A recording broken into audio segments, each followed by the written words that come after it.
গতকালকের এই জোড়া শিশু খুনের ঘটনায় মামলা হয়েছে। আমরা একটা মামলা নিয়েছি। ওই মামলায় ওই বাচ্চা দুটোর মাকে আমরা জিজ্ঞাসাবাদে ভিডিও ফুটেজ পর্যালোচনা, পারিপার্শ্বিক সাক্ষ্য এবং অবস্থা পর্যালোচনায় আমরা তার মাকে আমরা প্রাথমিকভাবে হত্যাকারী হিসেবে শনাক্ত করেছি।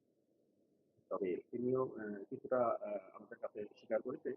যদিও বলেছে যে তাকে দিয়ে জিনে কাজ করিয়েছে। যেহেতু প্রাথমিক স্বীকার করেছে।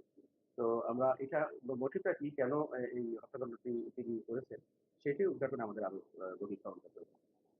মাকে অ্যারেস্ট করে? হ্যাঁ, মাকে আমরা আমাদের হেফাজতে আছে। মামলা আসামি কতজনের? মামলাটি হয়েছে অজ্ঞাতনামা আসামি। মামলাবাদী? মামলাবাদী মৃত বাচ্চা দুটির পিতা। তাহলে একমাত্র আসামি গ্রেপ্তার, তাই না? মার নামটা কি?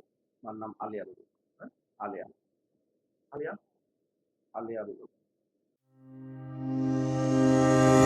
Please subscribe this channel to get more video.